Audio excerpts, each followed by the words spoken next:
नमस्कार मंडळी, तुम्हाला वाटत असेल मी कुठे चालली? मी चालली आहे सांगते तुम्हाला, पण त्याआधी हा छानपैकी असा आमच्या इथल्या बाजूला असलेला चर्च बघून घ्या. किती छान असा चर्च आहे. सिंपल आहे पण खूप छान असं आहे.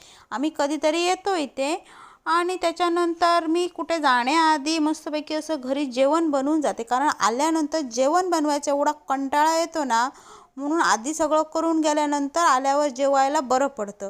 म्हणून मस्तपैकी अशी कोबीची पाणी न घालता भाजी बनवली होती. छानपैकी असा बटाटा घातला आणि भाजी करून घेतली. पण आणि हे खोबरं घातलं. पण तुम्हाला आज सांगायचं म्हणजे एक स्पेशल काय होतं, तुझं माझं कर्मेना आणि तुझ्या वाचून राहावेना असं झालेलं आहे. जसं की नारळ, कारण रेट नारळाचे एवढे वाढलेले आहेत सध्या मार्केटमध्ये. 60 रुपये 50 रुपयेशिवाय नारळ नाही आहे. आणि तो नारळ आणून भाजी करावी लागते, डाळ करावी लागते, कारण आमच्या स्पंदनला आठवड्यातून 4-5 वेळा वरण लागतं आणि त्यासाठी मला खोबरं हे घालावंच लागतं. पण काय करणार, पाहिजे ती गोष्ट पाहिजेत ना, अशी डाळ तो खात नाही. मग त्याच्यासाठी म्हणून एवढे महाग नारळ झालेले आहेत मार्केटमध्ये, ते आणावे लागतात. म्हणूनच मी म्हटलं तुझं माझं कर्मेना आणि तुझ्या वाचून राहावेना.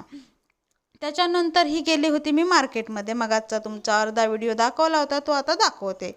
मस्तपैकी बघितलं, संत्री घ्यायची होती पण लास्ट राहिली होती, सगळी स्टॉक आऊट झाली. थोडीशी असे लिंबू टाईप राहिले होते, म्हणून म्हटलं असू दे, नको. बाकी अदर फळे होते, केळी ॲपल वगैरे होते.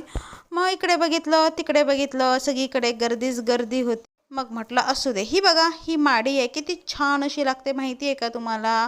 मस्तपैकी कोकमचं पाणी लावून मस्तपैकी आपण बटाट फ्राय करतो ना, तसाच हा रवा फ्राय करतात. खूप छान अशी लागते. मी नक्कीच घेते.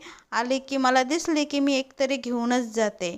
आणि त्याच्यानंतर ही माडी घेतली मी आणि नंतर स्पर्शी आठवण झाली. त्याला आंबा पोळी खूप आवडते म्हणून बघायला गेली, पण इथं फणसाची पोळी होती, आंबा पोळी काय नव्हती, संपल्या होत्या.